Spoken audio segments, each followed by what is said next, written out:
Hi hello అండి, welcome back to our channel Satyapriya's world. మీరు కనుక మన వీడియోస్ని ఫస్ట్ టైం చూస్తున్నట్టయితే లైక్, షేర్ అండ్ సబ్స్క్రైబ్. ఈ రోజు మన వీడియోలో ఎంతో టేస్టీగా ఉండే బోటి మామిడికాయ ఎలా తయారు చేసుకోవాలో చూసేద్దాం రండి. ముందుగా అయితే బోటిని బాగా క్లీన్ చేసుకోవాలి. బోటి క్లీన్ చేసుకోవడం పెద్ద ప్రాసెస్. బోటిని బాగా క్లీన్ చేసుకున్నాక చిన్న చిన్న ముక్కలుగా కట్ చేసుకుని కుక్కర్లో వేసుకుని కొద్దిగా పసుపు, ఉప్పు వేసి మెత్తగా అయ్యే వరకు ఉడికించుకోవాలి.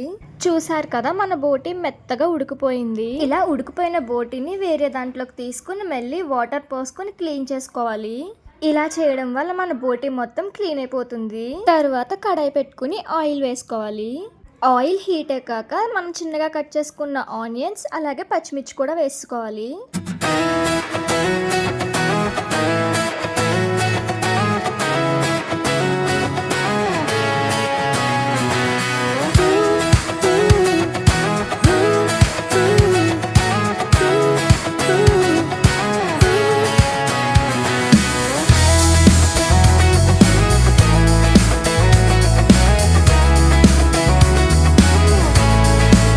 ఉల్లిపాయ, పచ్చిమిర్చి బాగా వేగిపోయాక మనం ముందుగానే ఉడకబెట్టుకున్నాం కదా, ఆ బోటి ముక్కలన్నీ ఇందులో వేసుకోవాలి.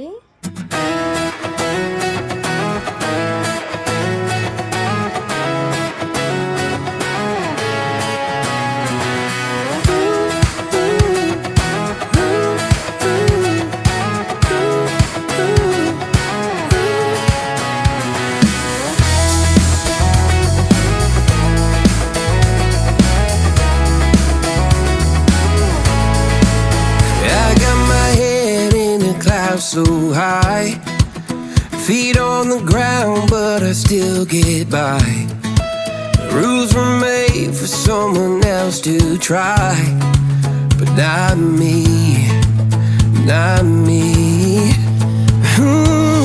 They say slow down, son, take your time. బోటి ముక్కలు కూడా బాగా మగ్గిపోయాక అందులో అల్లం వెల్లుల్లి పేస్ట్ వేసుకోవాలి. అల్లం వెల్లుల్లి పేస్ట్ పచ్చివాసన పోయేంత వరకు వేయించుకోవాలి.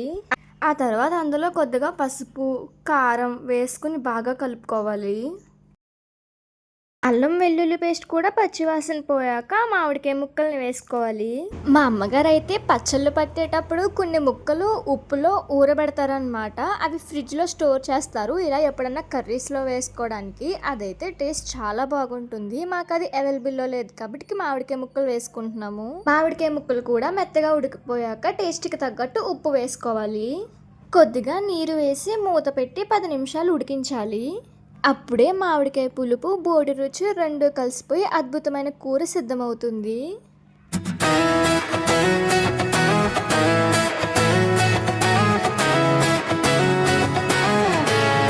లాస్ట్లో కొద్దిగా కొత్తిమీర చల్లి వేడి వేడి అన్నంలో సర్వ్ చేసుకోండి. ఇంతేనండి, ఎంతో టేస్టీగా ఉండే బోటి మామిడికాయ రెడీ. Thanks for watching.